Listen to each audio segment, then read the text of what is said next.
Hello बच्चों, आप सभी का स्वागत है स्टडी फॉर पर्पस क्लासेस में। आज हम पढ़ाने वाले हैं इतिहास के पाठ 1 जो यूरोप में राष्ट्रवाद है। यह पाठ परीक्षा दृष्टि से बहुत महत्वपूर्ण है, जो हर बार 7 से 8 नंबर का प्रश्न पूछ लिया है और वस्तुनिष्ठ प्रश्न भी पूछा है। इस पाठ से ऑब्जेक्टिव प्रश्न भी आते हैं और आज हम लोग सब्जेक्टिव प्रश्न मतलब अति लघु उत्तरीय प्रश्न पर फोकस करेंगे। ठीक, चलो हम पढ़ाते हैं भारत यूरोप में राष्ट्रवाद। क्या पढ़ाएंगे छोटू? यूरोप में राष्ट्रवाद। यही इतिहास का पाठ 1 है। देखो राष्ट्रवाद लिखा गया, राष्ट्रवाद। ठीक, और जब यूरोप में राष्ट्रवाद पढ़ना छोटू, तुम्हारे मन में ख्याल आता होगा कि राष्ट्रवाद किसे कहते हैं। तो छोटू, राष्ट्रवाद अपने राष्ट्र के प्रति प्रेम की भावना है, ठीक ना, जिसमें संस्कृति और हमारे परिवेश में रहने वाले लोगों में एकता की भावना प्रकट करती है, उसे राष्ट्रवाद कहते हैं। और देखते हैं, तुम्हारा पहला सवाल यही था, राष्ट्रवाद क्या है? तुम्हारा पहला सवाल क्या है छोटू? राष्ट्रवाद क्या है? तुम्हारा अति लघु प्रश्न, राष्ट्रवाद क्या है? देखो छोटू, राष्ट्रवाद अपने राष्ट्र के प्रति प्रेम, अपने राष्ट्र के प्रति प्रेम की भावना है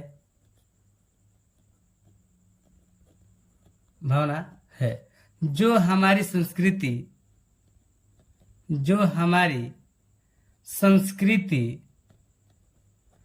एवं सामाजिक परिवेश में रहने वाले लोगों में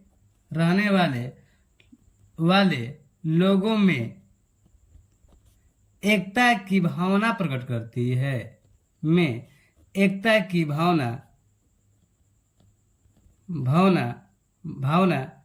प्रकट करती है, जिसे राष्ट्रवाद कहा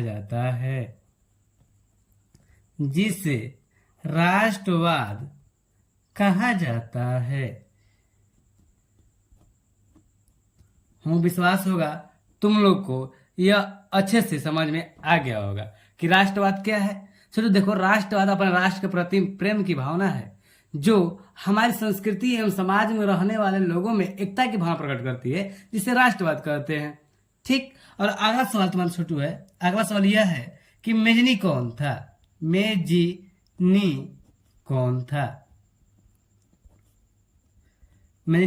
कौन था?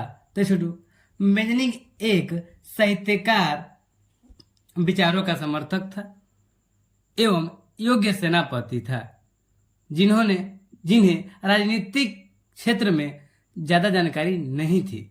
इन्होंने कई बार असफलों का सामना किया, फिर भी यह हार नहीं माने और सन 1831 ईस्वी में यंग इटली तथा 1834 ईस्वी में यंग यूरोप का स्थापना किया। अब स्टूडियो इसके बारे में लिख लेते हैं, मेजनी कौन था। तो लिखेंगे, मेजनी एक साहित्यकार,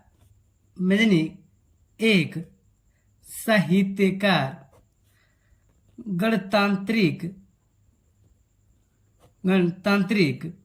विचारों का समर्थक एवं योग्य सेनापति था,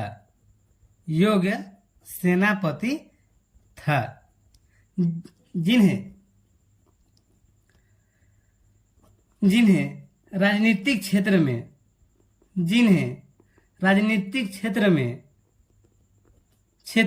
में अच्छी समझ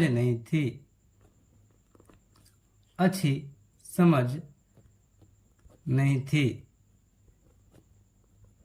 इन्होंने अपने जीवन काल में कई बार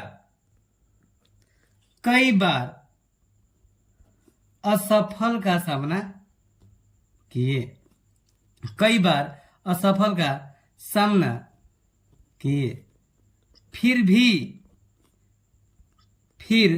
भी इन्होंने हार नहीं मानी, फिर भी इन्होंने हार नहीं मानी।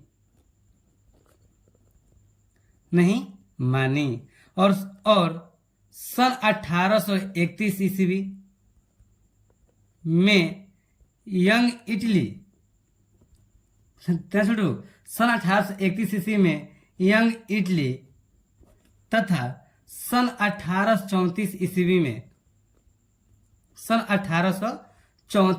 में यंग यूरोप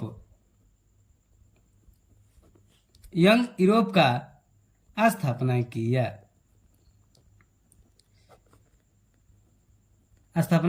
किया। ये छोटू था मेजनी के बारे में कुछ बातें, यह मेजनी का परिचय था। चलो हम लोग मेजनी के बारे में समझ गए और राष्ट्रवाद के बारे में हम लोग समझ गए। राष्ट्रवाद क्या है भैया, मेजनी कौन था, और ये सवाल आएगा तो हम परीक्षा में छोड़ेंगे नहीं। और भैया आप आगे पढ़ाइए। छोटू क्वेश्चन 3 तुम्हारा जो है वह है जर्मनी के एकीकरण में, जर्मनी के चाहे की होगा, मान लो की है, जर्मनी की एकीकरण में क्या बाधाएं थी, क्या बाधाएं थी। ठीक, तो छोटू तुम्हारा सवाल आएगा परीक्षा में, जर्मनी के एकीकरण में क्या बाधाएं थी। ठीक छोटू बात समझना, जर्मनी के एकीकरण में ना सबसे महत्वपूर्ण बाधा यह 300 छोटे राज्यों में बंट गए थे। ठीक, और इनमें सामाजिक, राजनीतिक एवं धार्मिक विशेषताएं भी मौजूद थी। बस इतना ही लिखना है, इससे अधिक नहीं लिखोगे, ठीक ना। इतना नंबर तुम्हारा मिल जाएगा। चलो ठीक है, लिखते हैं।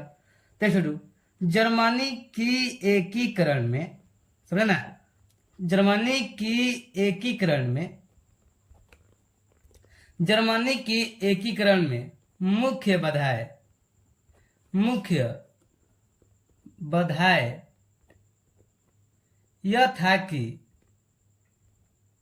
यह थी कि जर्मनी मुख्यतः 300 छोटे बड़े राज्यों में, 300 छोटे बड़े राज्यों में बट चुकी थी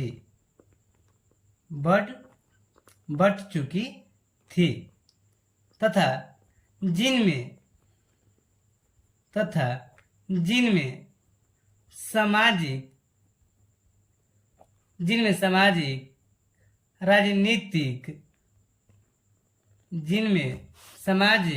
राजनीतिक एवं धार्मिक विशेषताएं भी मौजूद थी। बस इतना ही लिखना है, मौजूद थी। फिर भी आप अब समझाइए, समझ में नहीं आया तो छोटू जर्मनी के एकीकरण में क्या बाधाएं थी, तुम्हारा ये सवाल है। तो ये छोटू जब भी सवाल देगा तो हम पहले कुछ प्रश्नों को लिख लेंगे। जर्मनी की एकीकरण में मुख्य बाधाएं यह थी कि जर्मनी मुख्यतः 300 छोटे बड़े राज्यों में बढ़ चुकी थी, जिनमें सामाजिक, राजनीतिक एवं धार्मिक विशेषताएं भी मौजूद थी। बस इतना ही लिखना है, ठीक ना। चलो ठीक है, अब हम पढ़ेंगे अगले क्वेश्चन, ठीक ना। चलो अब अगले क्वेश्चन पर चलते हैं। यह तुम्हारा अंतिम क्वेश्चन है जो अति लघु का है, ठीक ना। तुम्हारा अंतिम क्वेश्चन है अति लघु उत्तरीय प्रश्न का। ठीक छोटू, तुम्हारा क्वेश्चन क्या है, क्वेश्चन 4 तुम्हारा क्या है छोटू, मेटरनिक युग क्या है। सबसे सवाल यह है मेटरनिक युग क्या है भैया। देख छोटू, सन 1815 ईस्वी से लेकर सन 1848 ईस्वी के इतिहास काल को मेटरनिक युग के नाम से जाना जाता है। अब यही बात हम लिखेंगे, देखो हम लिखेंगे मेटरनिक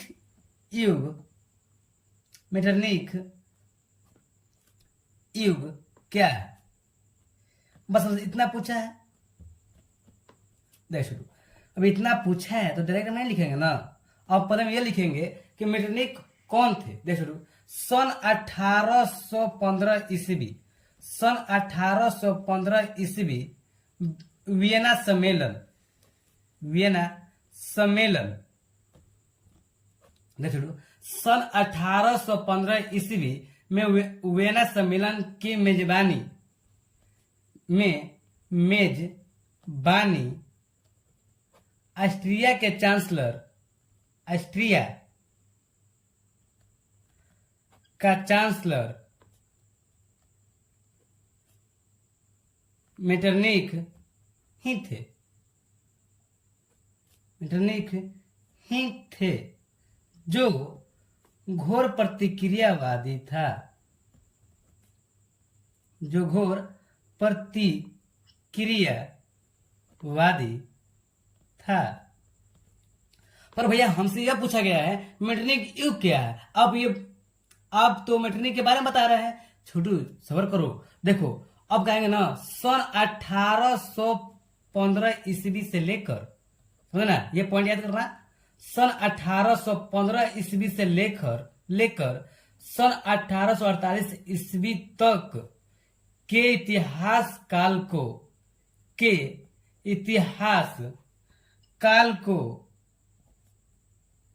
काल को मेटरनिख युग के नाम से जाना जाता है, मेटरनिख युग के नाम से जाना जाता है। अभी तुमको समझ में नहीं आया। देखो मेटरनिख युग क्या है, ये सवाल है। देखो सन 1815 ईस्वी में जो वियना सम्मेलन हुआ था, इसका ऑस्ट्रिया चांसलर ना उस समय मेटरनिख हुआ करते थे, ठीक, जो घोर प्रतिक्रियावादी था। पर मेटरनिख युग क्या है, तो छोटू सन 1815 ईस्वी से लेकर सन 1848 ईस्वी के इतिहास काल को ही मेटरनिख युग के नाम से जाना जाता है। इस प्रकार से तुम्हारा अति लघु उत्तरीय प्रश्न खत्म हो गया, ठीक ना। तुमको याद, हमको भरोसा है, विश्वास है तुमको समझ में आया होगा। मानो हमसे कोई गलती हो गया होगा तो माफ करना, ठीक ना। ठीक, चलो बाय। चलो अब अगले क्वेश्चन पर चलते हैं। यह तुम्हारा अंतिम क्वेश्चन है जो अति लघु का है, ठीक ना। तुम्हारा अंतिम क्वेश्चन है अति लघु उत्तरीय प्रश्न का, ठीक छोटू। तुम्हारा क्वेश्चन क्या है, क्वेश्चन 4 तुम्हारा क्या है छोटू, मेटरनिख युग क्या है। सबसे सवाल यह है मेटरनिख युग क्या है भैया। देख छोटू, सन 1815 ईस्वी से लेकर सन 1848 ईस्वी के इतिहास काल को मेटरनिख युग के नाम से जाना जाता है। अब यही बात हम लिखेंगे। देखो हम लिखेंगे मेटरनिख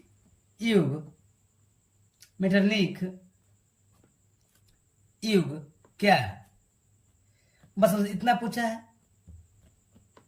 देख शुरू, अब इतना पूछा है तो डायरेक्ट नहीं लिखेंगे ना।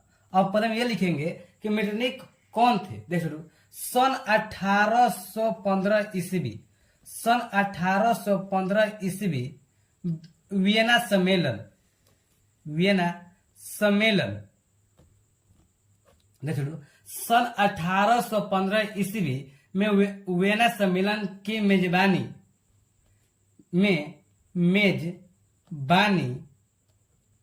ऑस्ट्रिया के चांसलर, ऑस्ट्रिया का चांसलर मेटरनिख ही थे, मेटरनिख ही थे, जो घोर प्रतिक्रियावादी था, जो घोर प्रतिक्रियावादी था। पर भैया हमसे यह पूछा गया है मेटरनिख युग क्या है।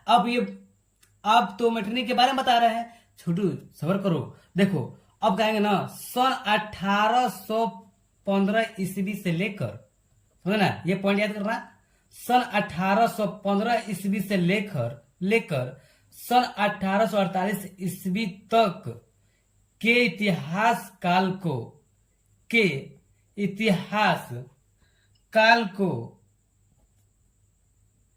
को मेटरनिख युग के नाम से जाना जाता है, मेटरनिक युग के नाम से जाना जाता है। अभी तुमको समझ में नहीं आया? देखो छोटू, मेटरनिक युग क्या है, ये सवाल है। तो छोटू, सन 1815 ईस्वी में जो वियना सम्मेलन हुआ था, इसका राष्ट्रीय चांसलर ना उस समय मेटरनिक हुआ करते थे। ठीक, जो घोर प्रतिक्रियावादी था। पर मेटरनिक युग क्या है? तो छोटू, सन 1815 ईस्वी से लेकर सन 1848 ईस्वी के इतिहास काल को ही मेटरनिक युग के नाम से जाना जाता है। इस प्रकार से तुम्हारा अति लघु उत्तरी प्रश्न खत्म हो गया। ठीक ना? तुमको याद, हमको भरोसा है, विश्वास है तुमको समझ में आया होगा।